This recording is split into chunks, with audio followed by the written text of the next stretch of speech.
Hello, and welcome to the Three Questions Podcast, where we dive deep into the world of wealth management and connect you with industry experts.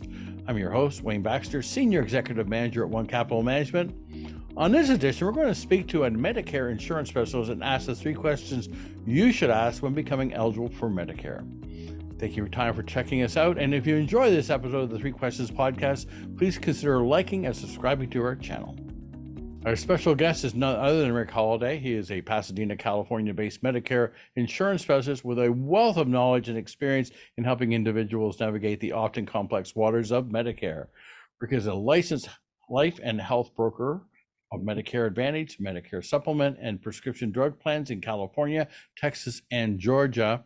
Rick, it's great that you're coming back with us today. I really appreciate it. You know, our listeners are excited to hear from you on today's topic, the three questions you should ask when you become eligible for Medicare. Thanks a lot for making time for us today. Thank you. Thank you for having me, Wayne. Appreciate it. You know, the last time Rick joined us, we addressed the three questions you should ask before you purchase Medicare insurance, and I would encourage you to check it out. It includes some valuable information about Medicare Parts A, B, C, and D. This episode will be particularly important for anyone approaching Medicare eligibility or for those who want to better understand this vital federal program. Now, before we get to our three questions, Rick, would you mind just doing an outline on Medicare eligibility and the enrollment process? Because I know it's fairly detailed. So if you could just maybe take a couple of minutes and outline for all the different components. Yeah, no problem. I mean, from a high level, Wayne, really, when you think about enrollment and being eligible, eligibility comes based on your age and your health. So if you are 65 years old, you're a U.S. citizen, you're going to qualify for Medicare. If you have a disability that has been basically enrolled in through Social Security, so you've been receiving Social Security benefits for 24 consecutive months, then at the 25th month, you become eligible for Medicare as well. So it doesn't, respect age at that point. It's just a matter of your health and your status with your health and Social Security. So if you're receiving Medicare disability, say beginning age 62, after 24 months, so in theory, age 64, you would automatically become eligible for Medicare, even if you're not 65 years old. Exactly. Yes, it's going to advance that process for you. I have clients, some as young in the 20s, unfortunately, that have had debilitating issues, and that qualifies them. One of the two key I hate to say diseases, but the two key issues that are occurring are usually going to be ESRD, end-stage renal disease, which is a qualifier at any age, and then LAS or ALS, rather, excuse me, Lou Gehrig's disease. Right. That one as well as an automatic qualifier for Medicare. Interesting. So, when approaching Medicare eligibility, it is crucial to have a clear understanding of your options and what to expect. So let's get to the three questions you should ask when you become eligible for Medicare. And we're going to do this through the lens of the individual who's becoming eligible. So the first question is, how do I control who my providers are? Yeah, that's a great question, because most people, they receive their health care through their employer. So they're an employee somewhere, they're working, there are options that they can have. And so you have a doctor and you obviously worked somewhere for several years. You may have seen that same doctor because you re-enrolled in the same I can identify with this personally, by the way. Yes. Exactly. For multiple years. So say Dr. Smith has been your doctor and now you're moving from that employee group to Medicare. You need to just verify that Dr. Smith is the type of physician that's going to accept Medicare as a plan option for your payment. And if he is, then you can continue to see Dr. Smith with no issues. Now, in the instance where Dr. Smith does not accept Medicare, there draws the problem and the initial issue where we may need to investigate a new physician for you, a primary care physician, or you may have the option of just being able to seek out whoever you'd like at that point moving forward. But typically, we need to just vet the fact that Dr. Smith is going to be accessible and have access to Medicare enrollment. I'm going to ask the question just as a follow-up to question number one. Like, for every 10 times that you're talking to a new client who's asking you that question, is there any kind of probability weight, like out of every 10 requests or questions, would you say that eight times out of 10 you're able to keep your same doctor, or is there any kind of expectation how probable it is that you'll be able to? It's interesting because it's kind of based on where you live, very honestly. If you're in a very highly populated area, the likelihood of you maintaining the same doctor actually is lessened. It's about 50-50 because the variety and the options that you have through Medicare are wide, but they're much more narrow when you look at your employer benefits. So an employer may have contracts with certain carriers that allow him to see these network-based doctors, and typically they're going to really reach out in that space, and that's going to be their primary source of having patient. Their patient load is going to come from those employer groups. But with Medicare, it's a lot broader, and so oftentimes the employer Medicare, kind of changeover, if you will, it's not going to be as rich in the highly populated areas. Now, the more rural you get, when you're out in, I hate to say, quote unquote, sticks, when there are fewer doctors, the likelihood of him carrying both the employer group coverage and your Medicare coverage is much more higher. And it's almost a 90% a guarantee that you're going to be able to see that same. Interesting. So taking this on a personal level, so for myself, I'm not using my group benefits. I have my own doctor that I have on my own, who I'm happy to say is through UCLA. Mm-hmm. So the probability of, when I eventually do become eligible and start utilizing Medicare, probably pretty high probability that UCLA will be accepting Medicare. Oh, definitely. Yeah. UCLA is one of the medical groups that's very active in the Medicare space. USC conversely is as well. You see a lot of the university ties. They like to have a broad spectrum of patient load. So they'll do both Medicare employer groups and alike. You'll see that often. So very interesting. And I'm really glad I asked that first question. So well done, Rick. Thank you. So question number 2. What monthly and or annual cost should I anticipate having to pay? Yeah, that's the this is the biggie question. How much is it going to cost, right? To everyone's chagrin and surprise, Medicare is not free. You've worked, you have contributed to Social Security, which is a sister company to Medicare. And because of that, there are some portions of Medicare enrollment and Medicare planning that are paid for by your taxable income that's come in through your payroll taxes and the like for the 10, 12 years you've worked to pay into that, the 40 quarters in actuality. But with that, that typically covers Part A. Part B is the portion of Medicare that everyone shares in expense and costs. And those costs aren't static, so they vary year to year and typically on the increase and on the rise every year. So with that in mind, just with the cost of living, right, Rick? Exactly. There's a cost of living adjustment that they factor in every year for that. That typically happens around September, October as well. So we can know for sure what the future cost will be for the January 1st effective date, if you will. That being said, for 2024, that cost increased $9.80 over 23 to 24. So it's $174.70 per month as a minimum that everyone shares on a cost basis. So that cost share, that co-share or cost co-insurance amount, it's actually a premium amount that you're paying for Part B is shared across the board. Now, from there, we can factor in what type of plan you want to take advantage of. And we've talked about that before, the varieties of plan options, but suffice to say that if you choose a network-based HMO plan, typically a Medicare Advantage, and there was roughly about 50% of the population that have those plans, you're going to see cost factors and premium from 0 to, basically the sky's the limit. It can be whatever it needs to be. But that will factor in on top of the $174.07 floor. Now, to kind of give people an idea of, who gets the 170, if you will, 175, we'll just use round numbers. If you make under $103,000 annually as an individual, that's going to be a premium. If your adjusted gross income because of how you pay your taxes for a partnership, at that point, it can tier up. Now, the maximum it is currently is going to be right around $600, $594 and some a month. That's a monthly basis that you would expect to pay per person.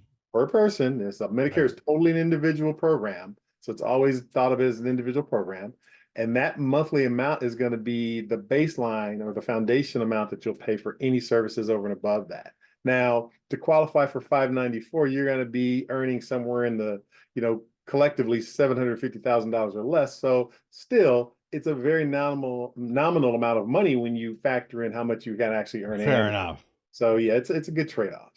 Right. That's the baseline. Now, above that, we can stack premium amounts for the plan itself, premium amounts for co-payments, premium amounts for ancillary plans, dental, vision, and the like. So all in, I typically tell people if you want to fully like invest in Medicare and take your time to have separate plans put together to build this network-based plan that you're going to create for your own use, you could expect to spend probably around $300 per month. Again, if you compare that to what most people pay for an employee-based plan, it's a savings. I mean, I very rarely see where people spend more. Typically, you're looking at a savings. Okay, but I mean, at the end of the day, like you said, that you could end up with premiums well over $1,100 a month if you take advantage of all the different components of Medicare. You know, $1,000 is going to be on the high end, but you can reach that. I mean, if you really wanted to kind of factor in some particular niche type of nuanced programs and the like, and depending upon where you live, again, it's all based on where you reside. Medicare has some platforms with supplemental plans that are all equal across the country. However, they still are controlled by the insurance carrier. So although in California, a plan that's just like a coverage plan in Florida, the California plan could be less expensive than the Florida plan, or conversely. Interesting. You have a plan in Montana, South Dakota. It's a plan G, let's call it, for supplemental basis. Has all the same benefits, does all the same stuff, but because you're in Montana and there are fewer physicians who are there, the carrier may charge a little bit more for that service. So it's all based on where you live and what your expectation is for your coverage. Rick, I'm so glad I had you on my podcast. I swear to God, you're really helpful. Because I mean, for a lot of people, this is the black box of their financial plan, like the part that everybody's like, "How's this going to work again?" Okay, so let's get to question number 3. What, if any, limitations should I expect with regards to having access to the care that I need? I know we talked about I guess you'd say selecting your primary doctor, but what, if any, limitations should I expect in terms of the care? And that's a great question, because traditionally people have a fear that, oh, this is some kind of governmental plan, so it's going to be less effective than the Exactly. open market-based plan. But if you really understand the benefits of Medicare and the fact that it's a collaboration between the federal levels and the state level of government, and then the individual private sector insurance and provider space, it's literally going to be the best insurance you ever have. And I say that, fully knowing that people are going to test me on that and challenge it, but it's the best in sense that you have access to coverage from day one. There's no deductibles typically in the medical side, predominantly. That's where you really want to see the benefit. So you don't have to spend $3,000, $5,000, $10,000 to qualify for the insurable coverage. Day one, typically Medicare is going to cover you. The hospitalization is broad based. Anywhere in the country, if you have Medicare and you have an issue, you can go to the hospital. You can go to the doctor. They will cover you anywhere you are. So that's unique in itself as well. Additionally, the access to specialty, the access to an individualized type of care is based on the plan choice that you make originally. So you'll know.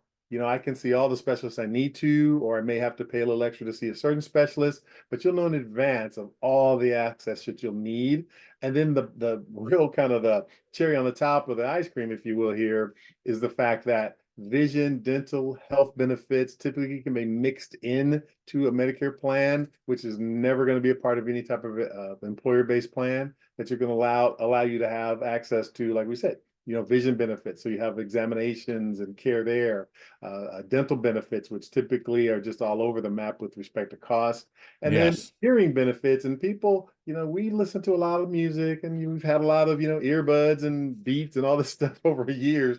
And so our hearing is probably something that people don't consider as often as they should, but it's definitely critical to make sure that you have the right hearing benefit in place as well. So all these factors are kind of be inclusive.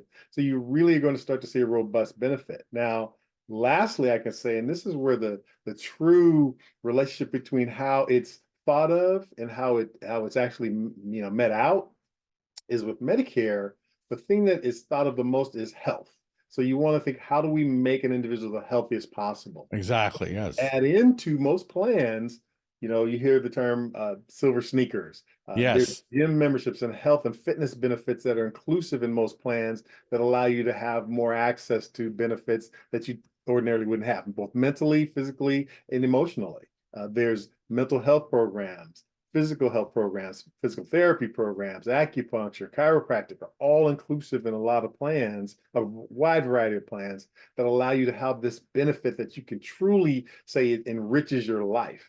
They make sure that there's meal plans, over-the-counter benefits that are monies that are going to be accessible for you to purchase things that you may not ordinarily think are going to be inclusive in a health plan, that are going to be included in that too.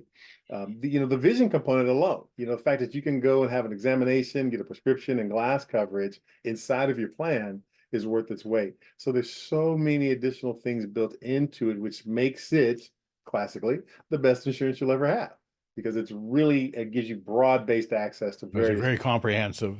Very comprehensive. And so when you're sitting down and you're talking with one of your clients, your job is to go over all of this, explain all this to you so they can make educated decisions on how they want to be covered.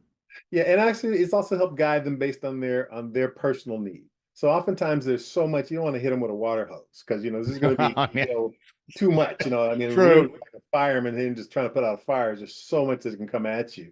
So we want to just ask questions, kind of get the sense of how they view themselves and their past health history to determine what may be the best options for them. Now, one of the caveats and beautiful things about Medicare that I remind people of is this isn't a set it and forget it scenario. We can augment, we can make changes, we can tweak it along the way. Now, there's a period when you are, set and locked in, if you will, to the plan of choice, but then that comes annual enrollment allows you to make those changes based on that circumstance as well. So if you move, doctor changes, physical health changes, your needs change, you're able to fully, redo your program and plan so that it meets your need where you are. So it's never a situation where you're just locked in and can't move or can't change anything. Even on the supplemental side, which people often believe that, once I'm in the supplemental plan, there's no need to change. There are times when you do need to look at those changes as well. So would you say, if you take a look at your own clients that you're working with now, that you would want to do, all things being equal and assuming their availability, you'd want to review their current plan with them at least once a year? Absolutely. You want to take time to do an annual review, and just really because, personally speaking, every year I have a birthday and something hurts. It's so ridiculous. It's like, oh my gosh, this hurts, that hurts. So you want to look at yourself annually just to determine what's changed in your life. Oftentimes people think about relocating. Relocating is a whole big deal because now you may have to change your plan type or the plan coverage and look at new doctors. So my job really is to be that person who's out in front. I call myself the Medicare champion because I'm in the arena fighting for you to vet and to do the things that you ordinarily may not think of or consider, so that you'll be aware of them when your time for change does come. I got to ask, I know I asked you the last time you joined us, but I'm going to ask again, for those who are listening in today or watching, what is the best way for them to reach you? What would you recommend as the fastest and most efficient way? Most efficient way is just to drop a line, give us a call, or send an email. We'll take calls and texts. 626-600-2180 is a direct line to our office, or you can always do call TRH1ST first at gmail.com. We use that as a general way just to make people understand that you want to call us first. Don't wait, call us first. We do have secure emails and the like once you get in our program, so as to protect your privacy, HIPAA rules and the like. But primarily on the marketing space, just call 626-600-2180. You'll reach us, or you can always reach us via email at calltrh, the number 1ST, calltrh first at gmail.com. I appreciate that. Thanks again to Rick Holliday. He's a licensed life and health broker of Medicare Advantage, Medicare Supplement, and prescription drug plans in California, Texas, and Georgia. Rick, thanks a lot for making time for us today. Thank you, Wayne. Appreciate it. I look forward to the future. You got it. I look forward to bringing you the 3 Questions podcast, and I hope you find them educational and informative. Please consider liking this video, subscribing to our channel, and to receive a notification of when our latest content has been posted, please click on the notifications bell. Lastly, to schedule an online Zoom consultation with me to discuss your wealth management needs, please click on the link in the description box below, www.onecapital.com/meet with Wayne. Thank you, and we'll see you soon.